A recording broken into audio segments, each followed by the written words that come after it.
seorang Mardigu pun mengucapkan hal yang sama. Pertanyaannya memang serius ingin jadi presiden.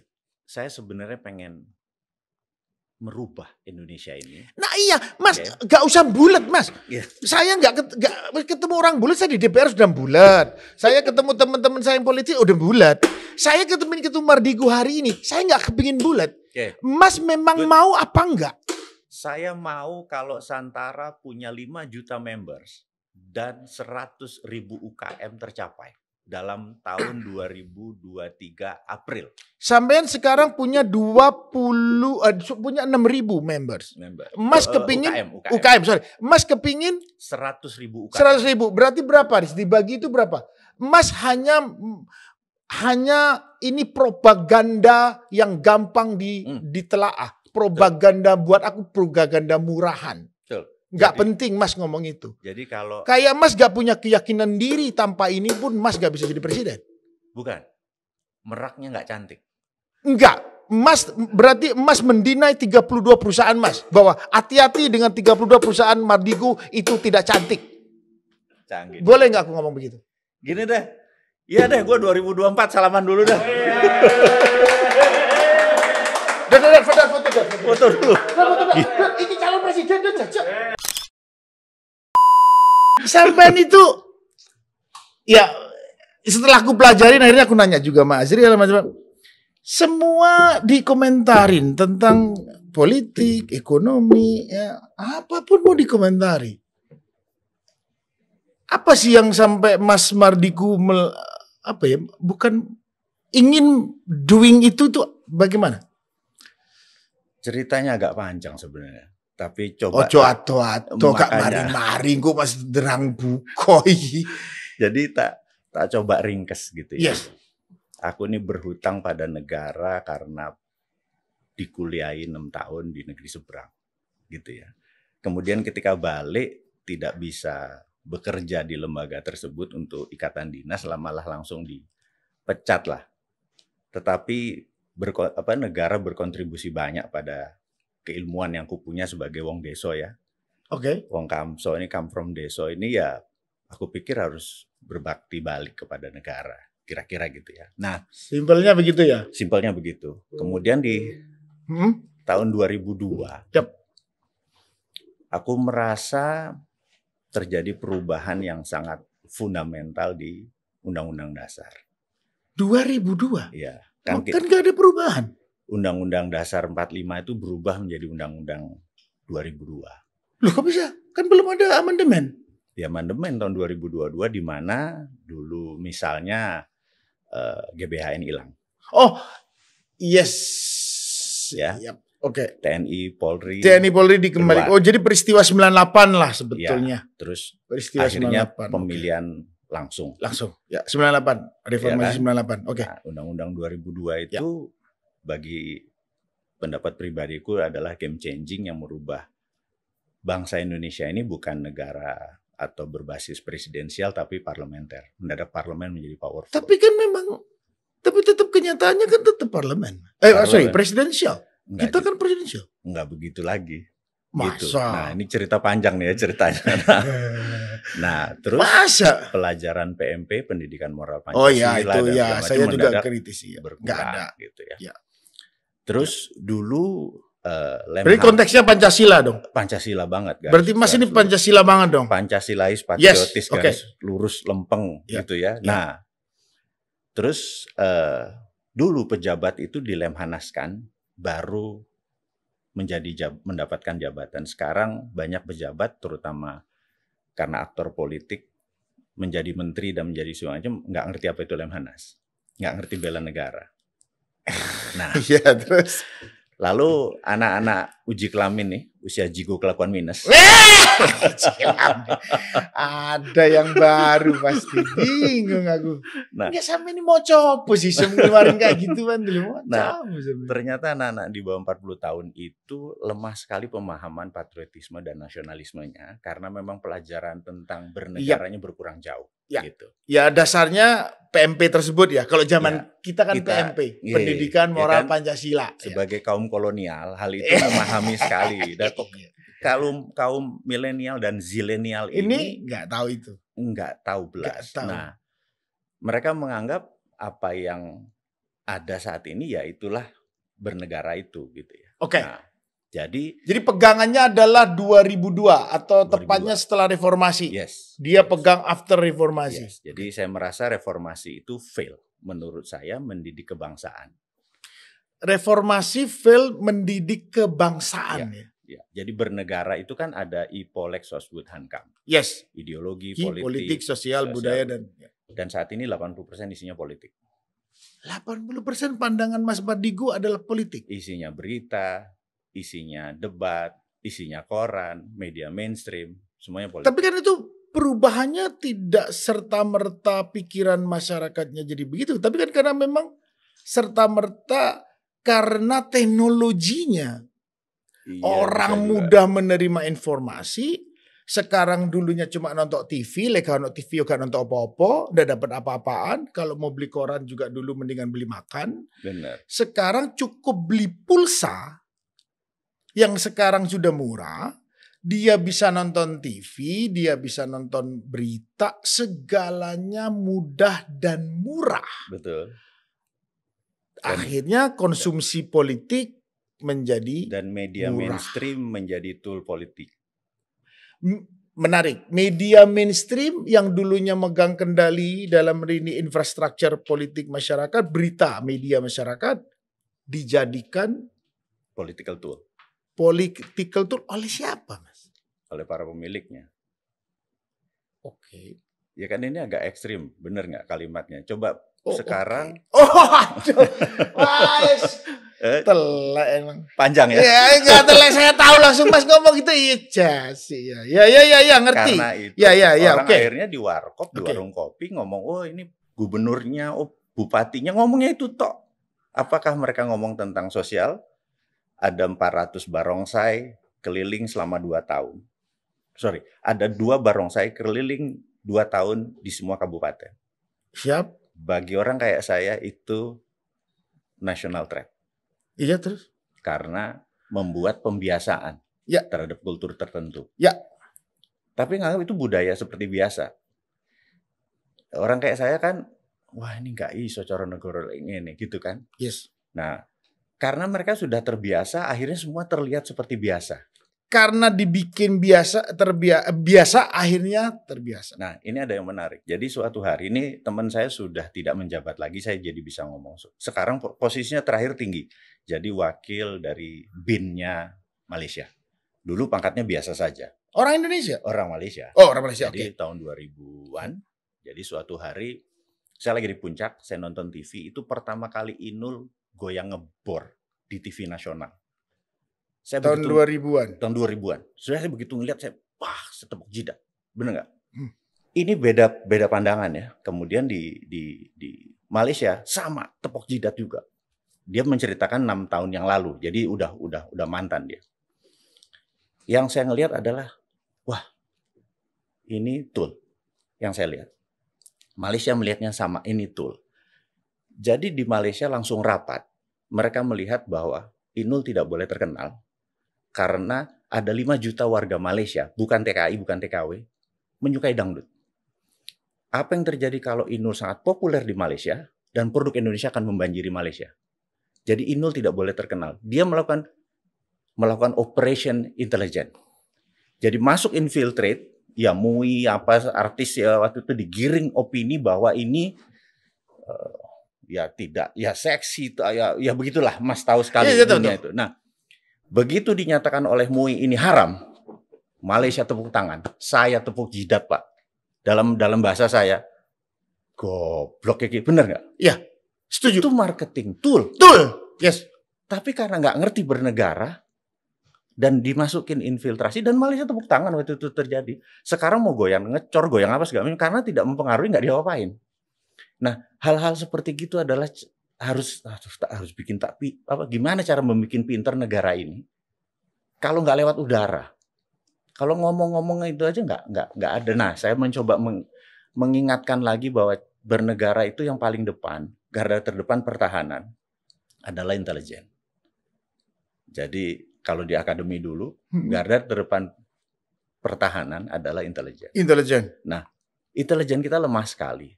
Karena sejak 98, dari 6 fungsi intelijen cuma 1, cuma spying doang. Indonesia adalah demokrasi, Pancasila. Ini nggak boleh dipisah. Betul. Benar ya Mas ya? Setuju. Nah, demokrasi yang saat ini diadopsi adalah demokrasi one man one vote. Saya nggak setuju. Maksudnya satu orang satu suara tuh saya tidak setuju. Yang saya setuju ada pembobotan. Namanya electoral vote. Jadi ada pembobotan. Kalau popular vote, one man one vote, saya nggak setuju. Kenapa? Popular vote. Ya, kenapa? Seseorang yang membayar pajak, katakanlah 1 miliar per tahun, suaranya 3 gitu. Jadi pada saat dia melakukan voting, Mas Anang 17 suaranya, oh dia membayar pajak. Jelas. Popular vote kalah dengan elektoral. Jadi ada pembobotan. Nah, ngukurnya gampang, siapa yang store pajak aja. Nah, kalau kayak gini negara kita tidak bisa dipengaruhi oleh bayar-bayar tadi politiknya. Tapi kan yang menyetor pajak sama jumlah masyarakat yang layak vote, yang sudah umurnya memadai vote, dia sebagai warga negara memang berhak untuk vote karena itu memang haknya. Di demokrasi. 1 aja nilainya. Kalau mau 15 ya setor pajak banyak kan. Oh jadi kalau setor pajak, jadi yang punya NPWP-nya terdata. Sekian, misalnya 100 juta ya. Suaranya nambah 1 miliar yang suaranya per 2. tahun dia dapat. Iya gitulah kira-kira. Sehingga kan keren, begitu disebut 1, masa Anang 17, oh gitu kan. Dan yang 17 itu make a difference gitu. Itu namanya pembobotan. Apakah ini sampean terus menyatakan dirimu mencalonkan Presiden Republik Indonesia tahun 2024? Gak cocok Rego. Hah? Gak berani. 1 gak ada partai yang lu suka sama sampean gue. tuh ngomong lu bulan Februari aku ingetnya pas baca gara-gara Azriel ngomong, Mardiku mencalonkan diri presiden, aku pasti vote dia kata dia. Saking ngefansnya lu. Lu iya bener anak itu ngefans sumpah. Gak ada partai Kang Mas. Kan nanti dia akan berkembang 2024 kan belum ditentukan untuk bagaimana nanti. Ya. Terus kalau misalnya berubah bisa. Kan nanti Mas ngomong terus seperti ini tahu-tahu partai pada datang. Enggak Mas, jadi gini, niatku ini adalah ingin merubah bahwa old mind yang dulu cara bernegara dengan cara old mind akan diubah dengan cara new mind. Paham Mas, Nah, kalau gitu. sampean gak jadi presiden gak iso. Ngini terus sampai jang bangkotan yang ini terus podcastan terus saya kabari-bari. Rasanya.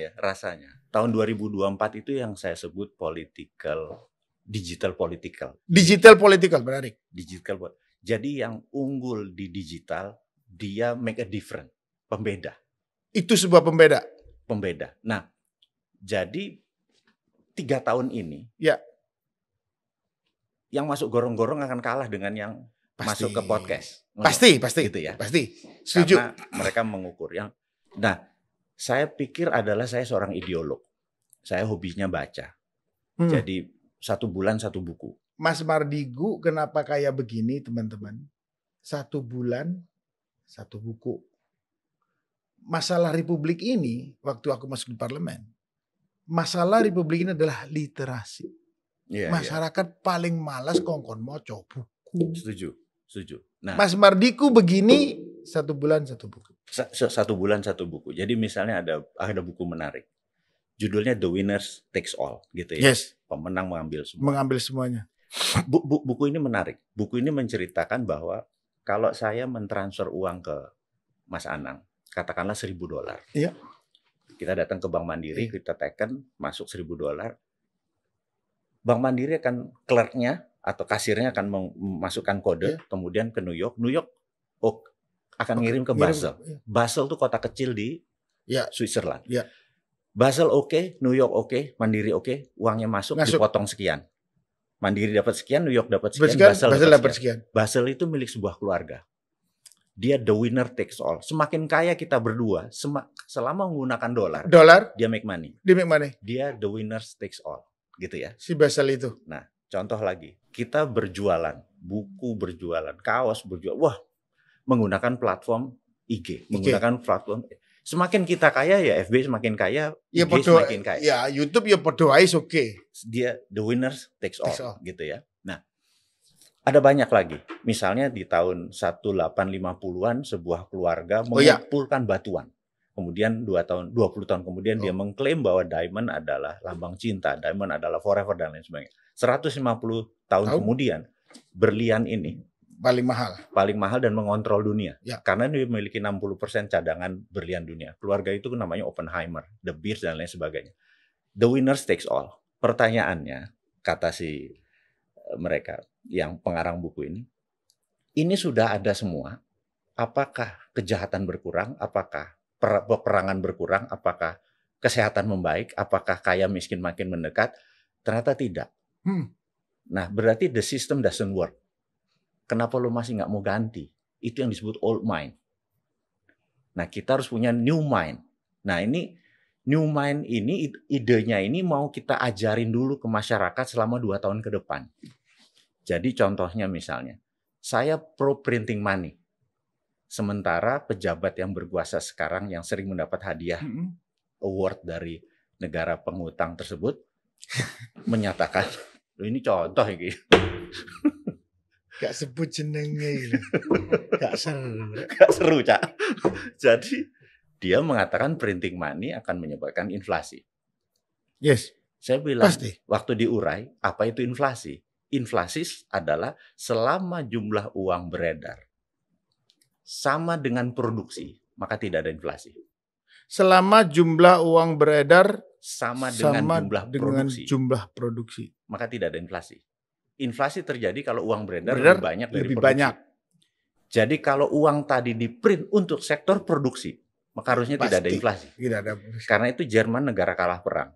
1918 Jerman rata tanah loh. Tapi 1933 Jerman naklukin Eropa. Hanya 15 tahun. Apakah kira-kira dari surplus doang dia dagang? Orang negara kalah perang kok. Kalau dia nggak printing money, dia nggak bisa cetak itu mesin perang. Oke, terus maksudnya Mas jadi presiden itu apa dong? Oh, presiden mana? Ya aku tanya lagi, itu penjelasan tadi itu enggak. Orang Jember males dengernya itu. Intinya adalah itu. Aku pengen semua ide ini diterima dan siapapun nanti menjabat ide ini diterima. Soalnya gini, orang tinggal baca buku, orang tinggal belajar dari orang pintar, menyerap Mas Mardigu orang jadi orang pintar dengan isi kepala yang luar biasa. Kan kadang-kadang failnya apa? Di eksekutor. Oke. Gini deh. Kan banyak orang yang pintar tahu-tahu wah pintar ngomong pada saat disuruh megang sesuatu jegreng. Bisa. Mulai ketok wis.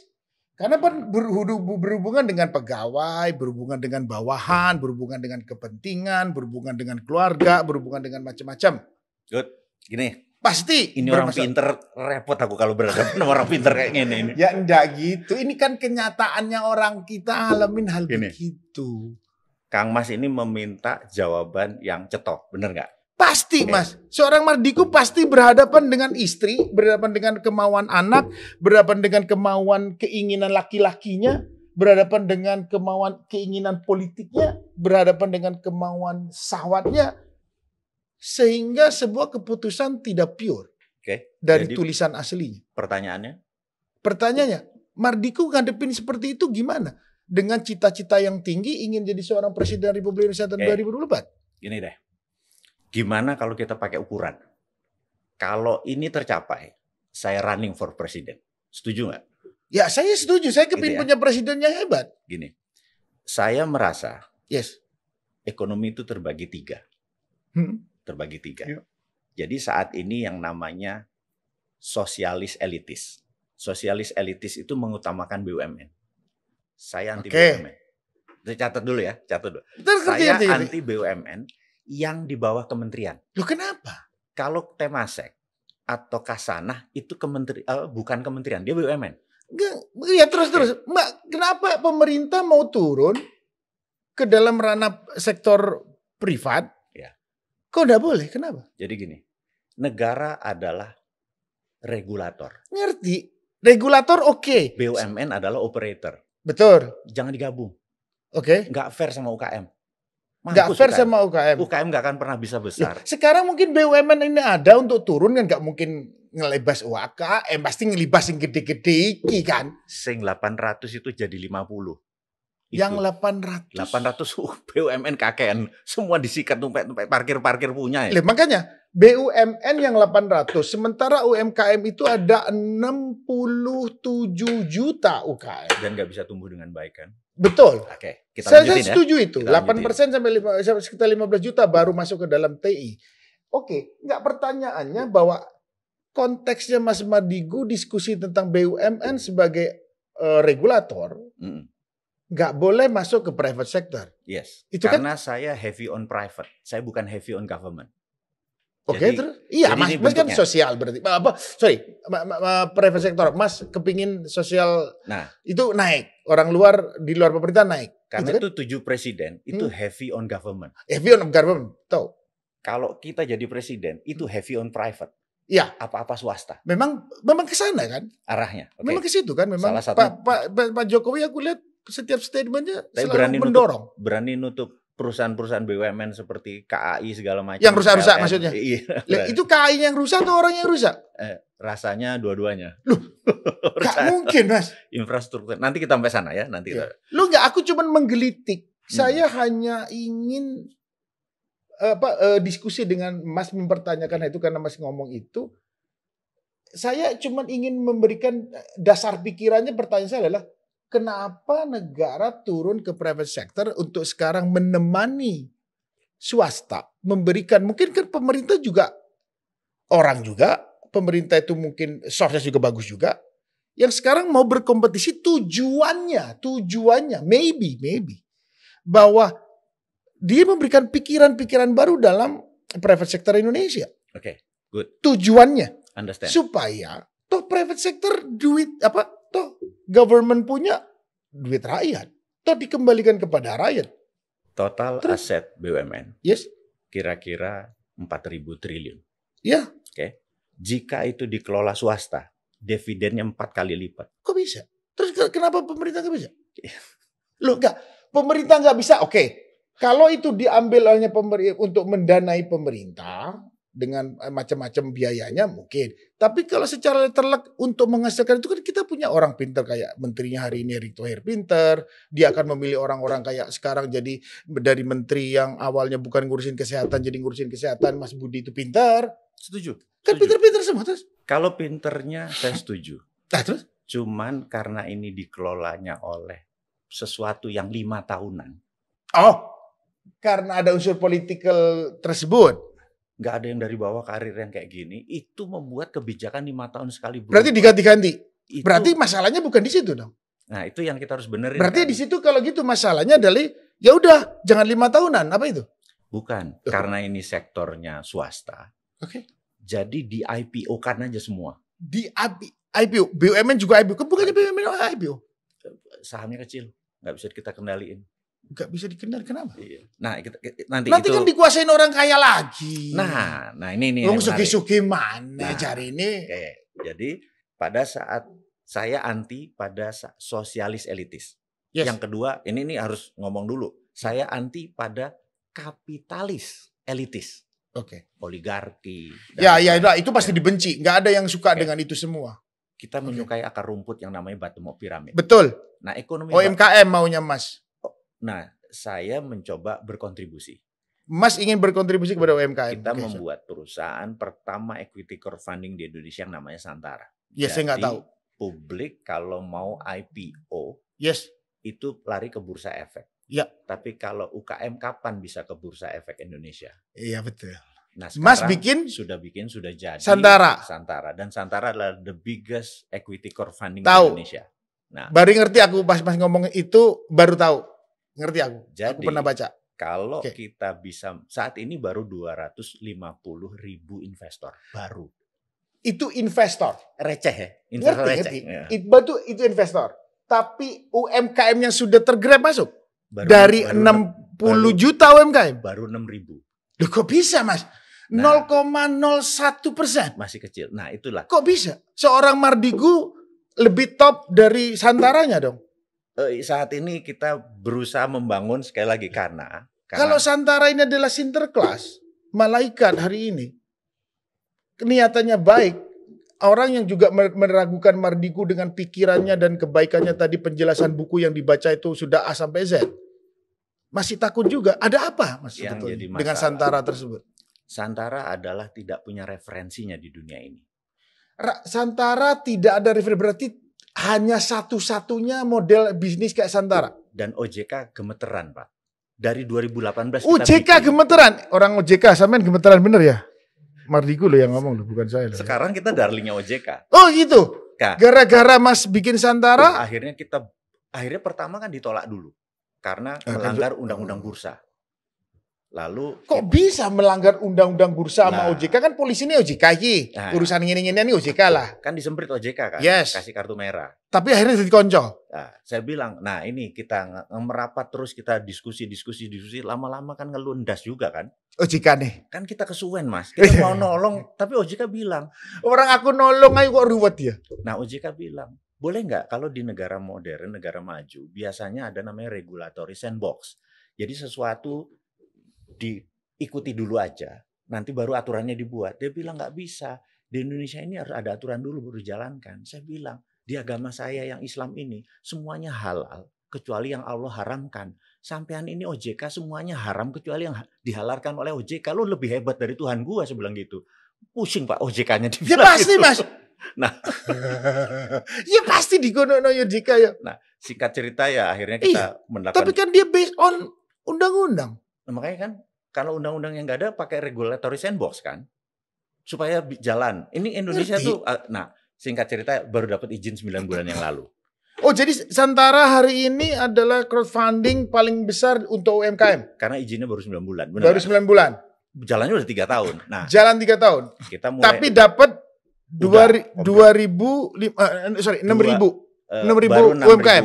UKM baru UMKM. 270 ribuan investor receh. Jadi, nah kita harapkan berapa triliun Mas?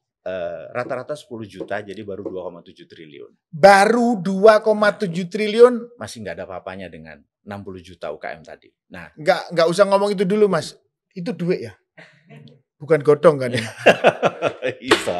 2,7 T. Ya. Sampean kumpulkan dalam waktu 9 bulan, karena 9 bulan Mas baru diizinkan. 3 tahun ngumpulinnya, tapi kita nggak gerak. Mas belum dapat izin OJK sudah bisa ngumpulin duit. Karena crowd menggunakan nama Bosman rupanya efektif juga. Lah emang kan aku bilang. Tapi kita nggak berani apa-apa. Kan berarti melanggar OJK dalam sebelum 9 bulan kemarin. Ada 2,1 bulan Mas melanggar dong. Teorinya melanggar. Oke. Tapi karena tidak ada aturan, sebenarnya nggak melanggar juga. Bener nggak? Iya aneh lagi. Dibilang melanggar, kalau nggak ada aturan ya nggak melanggar dong. Iya makanya. Tapi OJK, kehebatan OJK ini, dia fast learner. Dia cepat pembelajarnya. Saya bilang referensinya mana? Saya bilang di Cina tuh ada 2 bursa. Satu Shanghai Stock Exchange, itu bursa efek Indonesia. Sama Shenzhen Stock Exchange, itu bursa efek UKM. 200.000 UKM-nya, dia besar-besar dari kecil sampai besar. Terus itu adalah Liga 2, Liga 1-nya ke Shanghai gitu ya. Referensi itu dapat AHA-nya. Karena sekali lagi, China ini, Tiongkok ini mempunyai aturan berbeda dengan aturan Western. Benar nggak? Mereka punya aturan sendiri. Memang musuh itu aturannya podo ya kayak kebuan Mas. Iya, makanya. Nah, jadi kita bilang yang melakukan game changing ini mereka. Kita follow kita follow ala Indonesia. Pokoknya kita itu kalau orang Amerika, orang Eropa, orang China gawe iku apik. Lek wong Indonesia dhewe gawe, wah wis elek pokoknya wis. Ojo digawe lah wis pokoknya. Aku ini menganalisa soalnya beberapa hal ya, contoh ya. Genus apik susah coba. Vaksin Nusantara. Andaikan Genus itu semua sekarang gawe di mall game Nusa Indonesia. Dibiayai negara paling 2-3 triliun. Kemarin untuk recovery ini kan 100 triliun keluar negara. Kenapa nggak Genos? Nyumbang Genos, akhirnya PCR dan macam-macam, masyarakat terbantu, semua akan gampang tahu bahwa gua masuk rumah aman gara-gara gua di Genos. Betul. Karena Genos disetujui 9,6 kata WHO. Akhirnya Satgas ngomong, semua harus ikut WHO. Lega WHO gak oleh. Loh, memang pada saat kita sakit semua WHO mau tahu gitu. Terus bayarin gitu ya? Terus bayarin gitu. Enggak juga. Enggak. Kalau enggak juga kenapa gak pakai Genus pemerintah? Pandangan Mas apa itu? Gue kalau bukaan begini kadang-kadang suka kasihan sama. Siapa? Mas, ini kan masyarakat Jember mau tahu nih, desoku tok sih mau tahu nih Mas. Gak apa-apa lah orang Medion gak mau tahu, gak apa-apa. Jadi iso. Lu sampean orang Medion kan. Jadi yang bergerak itu adalah para broker globalis. Ada broker berarti konspirasi dong. Ya dagang biasa sebenarnya. Konspirasi adalah dagang biasa, bener nggak? Tapi konspirasi itu berani membayar pegawai pemerintah, berani merubah undang-undang, berani merubah kebijakan, gitu kan? Iya. Itu disebut konspirasi. Iya, sama. Nah, untuk menguntungkan satu pihak. Kan? Iya. Nah, caranya adalah dia udah punya stok ini, stok PCR, stok antigen. Sis kadung wis tuku akeh. Iya, terus ya udah, ntar dulu tunggu gue balik modal. Ini aku balik modal sih. Iya. Tapi kan kasihan rakyat, Mas. Nah, kalau kita Pancasila seperti Mas kan harusnya kasihan rakyat. Pejabatnya siapa kira-kira yang harus kita omongin? Aku nggak ngerti, Mas. Sumpah sampai sekarang aku bingung aku. Loh saya ini nggak tahu. Fat tahu kamu, Fat? Loh nggak tahu. Lo nggak tahu. Riz kamu tahu nggak, Riz? Kamu tahu nggak, Riz? Loh, Mas, kita ini semua nggak tahu loh, Mas. Yang tahu cuma sampean Yesus, sampean aja ngomong. Jadi kita sebutin aja di pejabat pemerintahan itu dari mulai kementerian sampai eselon 1 dan sebagainya. Kita cek dia liabilities atau aset buat negara. Gitu aja, dia beban atau aset buat negara. Bedahnya gitu aja, gampang. Si A. Sesimpel itu. Kalau vaksin Nusantara terus nggak dapat izinnya lama-lama, terus yang diuntungkan adalah Pfizer, yang diuntungkan adalah Sinovac. Sampai ini ngomong vaksin Nusantara, emang tahunya Mas Simon sampai vaksin Nusantara jaro loh. Itu terus piye caranya? Duwe ero ngurusi penyakit ero terus Rizky layak Rizky 2024 Rizky beneran. Pantesan Azriel datang gara-gara cuman ada Damardigu datang loh. Nanti mau foto loh sama dia. Sumpah loh. Ini orang mau tahu semua ya. Terus vaksin Nusantara salah ya apa Mas? Enggak ada salahnya. Jadi dia dicap oleh BPOM, dicap ya oleh BPOM sebagai Mardiku bilang dicap oleh BPOM terus sebagai vaksin, padahal dia adalah dendritik. Oh, dendritik itu bukan vaksin? Bukan vaksin. Oh. Jadi dia model gini deh sederhana kayak stem cell darah kita diambil itu sebalikin lagi dah sesederhana itu. Jadi kalau vaksin adalah ini dimasukkan. Kalau ini beda. Barang kita dikeluarkan, dikasih, diberseni. Dimulbokno maneh. Kayak sesederhana itu diambil bisain darah putihnya sama dendritiknya. Udah selesai, malbokno maneh. Waktu ini dimajukan, mereka bilang, "Wah, ini harus pakai ini." Loh, itu kan vaksin. Iya. Ini bukan. Nah, ini dipaksa jadi vaksin, gitu. Iya kan? Karena itu disemprit. Oke. Jadi saya bilang, BPOM-nya harus belajar ini. Bener gak? Mas, sampai ini sedalam itu diskusi tentang hal ini sampai mau mengerti. Gimana? Apa sih yang menggelitik sampai itu loh apa sih? Enggak segenit itu gitu. Sampai itu genit loh Mas. Setuju saya. Tapi gini kalau cerita. Sebagai orang yang lama di dunia shadow. Bener gak? Bahaya lagi. Bahaya. Bahasanya ngeri-ngeri. Shadow. Ngeri. Dudu shadow ini loh. Oh itu lain. Ini kok shadow gini gitu. Itu gak cocok. Cocok hari ini. Gak beres kan Fat? Jadi punya jaringan internasional yang kadang-kadang memberikan informasi itu data gitu kan. Yep. Nah, data-data ini kadang-kadang kan nohok-nohok gitu kan. Yes. Nah, jadi selama kita memberikan data, selama kita memberikan fakta, maka saya harus menegakkan semua supaya orang tahu. Jadi gini, singkat cerita. Mas Anang pernah nonton Robin Hood, The Magic Reveal. Oh, jadi tukang sulap yang membuka rahasia sulap. Oh. Dan dia dihujat sama seluruh tukang sulap di dunia. Iya, karena buka. Karena dia bukain bukain semua. Jadi Mas ini mau tujuannya ingin membuka hal-hal yang tertutup. Efeknya dunia sulap naik 10 kali lipat. Gara-gara dia. Karena menginovasi baru. Gara-gara dibuka. Orang jadi iso akhirnya kreatif semua. Niatnya Bosman ini membuka seluruh keborokan supaya tidak ada lagi, terus ya lebih pintar. Lebih pintar lagi. Maunya begitu. Maunya supaya naik kita, gitu. Layak jadi presiden. Ini layak ini, Riz. Waduh, ini kayaknya dukung ini kita ini. Apa kita dukung semua ini? Dukung ya, Mas dukung loh. Coba. Nah, aku kan membuktikan ucapanku, semua orangku dukung sampean. Gini. Ada peacock effect belum cantik. Peacock effect itu apa bahasa Indonesia? Apa ya? Efek merak. Ya, oh ya, efek merak yang perang ini. Jadi Pak burung, Jokowi itu punya SMK sebagai meraknya dia membawa dia oh, ke Jakarta. Gak ada mainan nyaris. Ya. Kan kalau ini merak kan ada, kalau dia mau ya, tebar pesona kan ya, dia harus pleng. Nah gini, gitu nah ya. Pak Jokowi punya SMK untuk membawa wali kota ke Jakarta. Kemudian dari Jakarta dia punya waduk Rio, punya waduk kulit didandani rapi terus Solo. Iya, terus inilah buat ke nasional. Gitu ya. Ya. Nah, Bosman ini meraknya belum jadi. Kata siapa? Menurutku sih ya. Lah ini biasanya kalau katanya orang ngelihat barang kita itu nggak pernah bagus, tapi ngelihat tetangga bagus.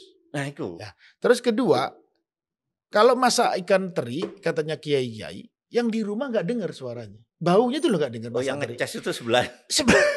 Nah, jadi pandangan saya, makanya saya semua potong singkat aja. Mas ngomong itu hanya merendahkan diri sendiri. Kenapa? Buat saya, Mas punya 32 perusahaan, ngurusin opo wae, Mas. Supaya nanti Mas ngomong gak punya merak itu, ini sampai nih pinter, apa bodoh sih? Nah itu. Mungkin sih. Kan nanti hari kan gitu. Pinter apa? Kalau ditanya ini Bosman itu siapa? Uang bodoh aku pinter. Uang bodoh aku pinter. Gak duit merak, tapi 32 perusahaan. Salah satu Santara dengan sekarang mengumpulkan duit dana masyarakat 2,7 T. Satu perusahaan toh. Nah. Lesang 31 ngurus siapa? Bedah kayak gini pajak ntar datang nih nanti. Mas tukang bedah, saya tukang bedah. Yo, enggak, saya minta tahu Mas, kenapa? Mas yang menarik dari perjalanan seorang Mardigu muncul ke ranah infotainment dan muncul di ranah podcast dan dunia entertainment, akhirnya masuk di entertainment Indonesia. Setiap aku melihat pembicaraan sampean, ini bukan kaleng-kaleng orang ini. Ini ada hidden agenda dari semua strategi dia, politik dia melakukan tindakan ini. Aku berpikir bahwa ini orang pinter ngomongnya ini ada aku disekak nih sekarang. Hidden agenda. Enggak, hidden agenda menarik, sampean pun lugas bicara bahwa saya mencalonkan presiden 2024. Buat aku sampean gentleman. Ada orang yang gak berani ngomong. Aku senang dengan seorang Giring ngomong aku mau jadi presiden. Berani dia, good. Ahmad Dhani tahun 98 setelah reformasi 2020 dia ngomong bikin album Ahmad Band, dia ingin jadi presiden Republik Indonesia juga. Seorang Mardigu pun mengucapkan hal yang sama. Pertanyaannya memang serius ingin jadi presiden. Saya sebenarnya pengen merubah Indonesia ini. Nah iya Mas, gak usah bulat Mas. Saya gak ketemu orang bulat, saya di DPR sudah bulat. Saya ketemu teman-teman saya yang politik udah bulat. Saya ketemu Mardigu hari ini, saya gak kepingin bulat. Mas memang mau apa enggak? Saya mau kalau Santara punya 5 juta members dan 100.000 UKM tercapai dalam tahun 2023 April. Sampean sekarang punya 6.000 members. Mas kepingin UKM, sorry. Mas kepingin 100.000 UKM. 100.000. Berarti berapa? Dibagi itu berapa? Mas hanya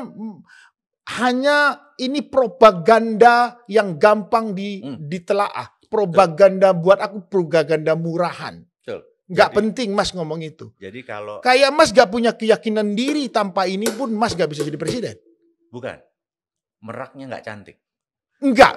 Mas berarti Mas mendinai 32 perusahaan Mas. Bahwa hati-hati dengan 32 perusahaan Mardigu itu tidak cantik. Canggih. Boleh gak aku ngomong begitu? Gini deh. Iya deh, gue 2024 salaman dulu dah. Foto dulu. Ini calon presiden Wah, ini calon presiden Indonesia. Saya salah satu orang yang pertama kali memberikan pendapat Mas layak masuk bursa tersebut. Oke Mas. Kayaknya gue gak bisa enggak nih harusnya. Jawa Timurannya keluar. Mas, tapi ada hal yang menarik dari pengamatan saya sehingga saya berkeinginan banget ketemu seorang Mardigu. Mas genit banget dengan segala peristiwa sosial di Indonesia. Mas genit banget dengan politik di Indonesia. Sangat genit. Tapi kenapa lewat untuk tidak membicarakan PP 56 2001? Oke. Apakah tidak bagian isu penting kendaraan sampean masuk ke bursa 2024? Aku tadinya terpikir ini too early. Too early? Too early. Kok bisa? Jadi itu menurutku. Salah buat saya. Ya itu, makanya aku perlu advisor. Oke. Gitu ya. Menurutku apa-apa oleh yang... kerjaan Riz. Oke, terus. Jadi toto daharnya. Siap. Ya kita Yap. makan aja Siap. ada noto daharnya, Siap. piring segala macam. Siap. Kalau toto daharnya nggak rapi. Oke. Ininya nggak rapi. Nah, aku masih too early untuk menyatakan ya. Siap. Kalau notonya sudah notonya. Okay. Nah, jadi karena itu aku merasa meraknya belum cantik. Merasa. Oke. Merasa. Untuk Mas diskusi, untuk Mas bicara dan memberikan pendapat tentang PP 56 2001. Yes. Cuman itu toh. Nah, Oke. ada targetnya. Ya. Ada targetnya. Jadi rencanaku saat ini aku baru punya 4 juta followers. Oke. Gimana kalau nanti setahun lagi jadi 10 juta, gimana caranya 2 tahun lagi menjadi 15 Mas juta. masih berkutat di situ. Nah, dan terus kita mau lihat responnya. Okay. Iya enggak? Karena kita sekali lagi ada 180 juta mata panah nih nanti nih. Terus knowingness mungkin keterkenalan kita tinggi, tapi likabilitas mungkin belum. Belum. Nah, untuk memilih tuh orang di atas like yang namanya trust. Setuju. Trust itu dia perlu proof. Setuju. Nah, proof ini karena saya nggak punya tool. Kalau saya gubernur. No, salah lagi ini. Seorang Mardigu buat Anang bicara tentang Mardigu tidak punya tool untuk kelihatan meraknya. Itu, nah karena itu pandangan Mas Anang hari ini merubah mindset saya. Salah.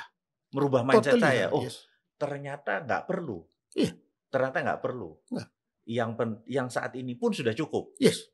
Itu yang aku nggak pernah yang mikir. Mas harus yakin. Mas dengan memaksa diri Mas mencari tersebut, pertanyaan jadi timbul bahwa seorang Mardigu tidak pede. I see. Oke, good point. Jadi saya nggak pernah melihat dari sisi itu sampai seorang Mas Anang membicarakan hal ini. Ya, dan karena aku melihat. Saya terima. Dan aku melihat 32 perusahaan. Mas dengan satu perusahaan Santara, aku udah baca track record tersebut. Dan aku orang yang juga suka dengan UMKM karena aku ada di kreatif industri. Dan memang Indonesia mau bangkit, dibutuhkan kekuatan UMKM yang betul-betul diberikan haknya dan dibela oleh negara. Oke. Itu betul, sangat betul. Karena kita punya 270,20 juta orang, kita punya 17.700 pulau. Ini adalah kekayaan yang tidak dimiliki negara lain. Nah, ini yang miss dari penggarapan 7 presiden. Ya? Aku setuju. Ini miss bahwa pembentukan UMKM ini belum betul-betul superpower dibangun, padahal ada undang-undangnya, ada macam-macamnya ya. Oke lah, mudah-mudahan dengan 2024 Mas Mardigu benar-benar masuk ke bursa dan bisa, kita mendoakan semua Mas bisa berkompetisi dengan baik. Pertanyaan saya hari ini sampai hari ini bisa dijawab bahwa Mas Mardigu, saya cuma bilang jangan tidak pede. Oke. Bahwa Mas Mardigu dengan 32 perusahaan, dengan performa seperti ini, dengan pikiran-pikiran tersebut, Mas sudah sesuatu yang sangat berharga di bidang politik Indonesia. Dibutuhkan orang-orang seperti sampean untuk nggak perlu lagi Mas, tidak butuh lagi kendaraan lain. Kendaraan seorang Mardigu adalah kepedean dengan kepintaran. Bukan kesombongan itu ya? Boleh sombong kalau pintar Mas. Setuju. Loh wis bodoh sombongnya piye carane iki.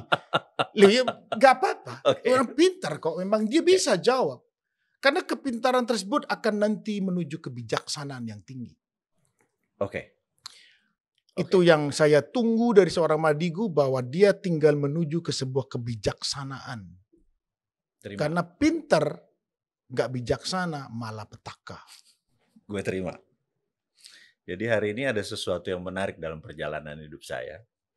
Ketemu Mas Anang dan merubah otak gue yang tadinya seorang deso, bener nggak? Kita hanya mencoba menjadi ideolog dulu. Untuk ada nggak orang yang menyukai ide kita, menyukai konsep kita gitu? Ada nggak gitu? Dan saya bilang saya satu-satunya orang hari ini yang menyatakan bahwa saya mengikuti perjalanan Mardigu waktu muncul pertama kali dengan Helmi Yahya. Saya lihat saya masih belum terlirik untuk bicara tentang seorang Mardigu. Asik. Tapi pas kemarin berapa ini, loh kok sampai kayak begini nih orang ya? Saya mau ketemu. Asik. Oke. Tapi ternyata kok ada nggak kepedeannya? Lu salah lagi saya ngundang berarti dong. Ini yang kenapa saya jadi, karena saya anggota masyarakat biasa yang menginginkan republik ini benar-benar superpower. Karena kita sudah superpower budaya dan itu diakuin. Indonesia adalah superpower budaya karena punya 1.400 suku bangsa. Asimilasi budayanya adalah asimilasi tertinggi di dunia. Otak boleh mikir Kang Mas. Itu tidak ada di negara manapun. Oke. Yang jadi masalah bahwa asimilasi budaya adalah Indonesia terkaya di dunia. Tapi bicara tentang industri budayanya. Jauh. Kenapa? Ini butuh seorang Mardigu untuk masuk dan ikut memikirkan. Karena PP 56 tentang royalti itu bagian pemajuan kebudayaan Indonesia. Seniman yang ngarang lagu, lagunya dipakai orang cari duit, yang make dapat duit, penciptanya ngaplo loro yosu uripe teko sumbangan. Loh, seniman ini sogeh kabeh Mas. Harusnya. Kalau dikasih, ini haknya, bukan dikasih-kasih ya. Seniman Indonesia dari guru saya dari dulu bicara, mau Iwan Fals, kayak mau Hari Rusli almarhum, seniman bukan peminta-minta. Dan itu dibuktikan. Harus dilindungi oleh undang-undang. Sudah ada dong 28 tentang hak cipta. Lahirlah PP 56. Tapi masih bingung masyarakat menerima. Masih dipertanyakan padahal penarikan tentang royalti mulai tahun 86 sampai 92 ada Yayasan Karya Cipta Indonesia oleh Chandra Darusman. Itu mafhum. Oke. Tapi ada sebuah perusahaan multinasional kemarin. Loh, pakai lagu harus bayar ya. Aku langsung tepok jidat. Dedar. Wow. Baru tahu dia. Kok bisa ya? Ya terus seniman sing ini terus dianggap apa mulai kemarin? Ya harus tangan besi kalau kayak gini. Nah, saya sebagai rakyat biasa terus terang dengan bertemu dengan pemikir seorang Mas Mardigu dan sudah memberikan keberanian menjadi masyarakat yang unggul untuk menyatakan diri masuk dalam kancah politik 2024. Berani gua. Saya orang yang siap mendukung. Siap. Teman-teman saya pasti mau mendukung. Ini harus tangan besi Kang Mas. Kalau urusan yang urusan itu tangan besi.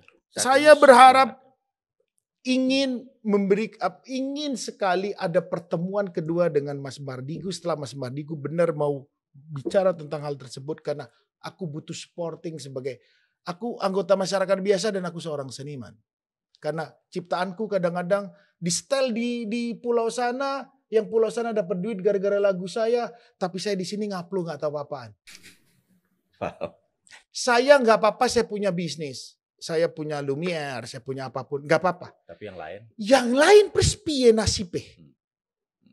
Nah ini mudah-mudahan nanti ada pertemuan lanjutan. Saya terus terang, hari ini saya happy luar biasa bahwa saya bertemu dengan seorang Mardigu yang persis dengan apa yang saya bayangkan.